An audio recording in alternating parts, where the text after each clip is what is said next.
Praise the lord. యాత్రికుని ప్రయాణము, John బెన్యన్. మొదటి భాగము.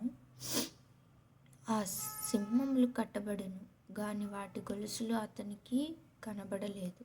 కాబట్టి అతడు భయపడి తన ముందర మరణమే కాని మరేమీయూ లేదనుకొని ఆ ఇద్దరు వెంబడి తాను వెళ్ళ తలంచుకొనుచుండగా ఆవరణ ద్వారమున నివసించిన జాగరుకుడను పేరుగల ద్వారపాలకుడు క్రైస్తవుడు వెనుకకు వెళ్ళవలెనని యున్నట్టుగా నిలిచియుండుట చూచి, ఓహో, నీ బలము ఇంత స్వల్పమా? ఈ సింహములకు జడియవద్దు, అవి కట్టబడి ఉన్నవి. విశ్వాసము నుండిన ఎడల వీటి వలన శోధింపబడుటకును, అది లేని ఎడల విశ్వాసహీనులుగా పోల్చబడుటకును అవి ఇక్కడ కట్టబడి ఉన్నవి.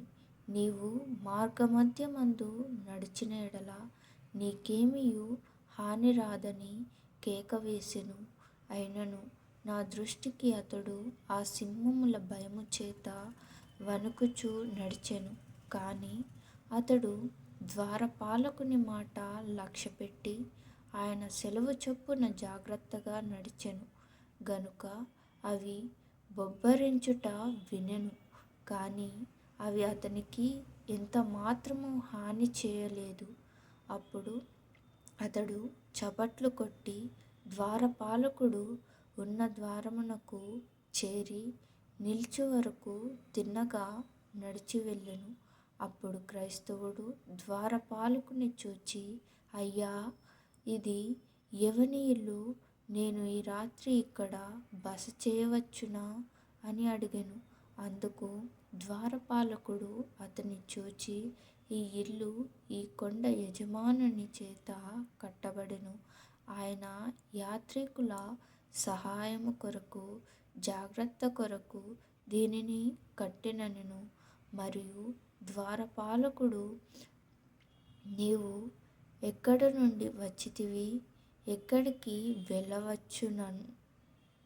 వెళ్ళుచున్నావు అని అతని అడిగెను.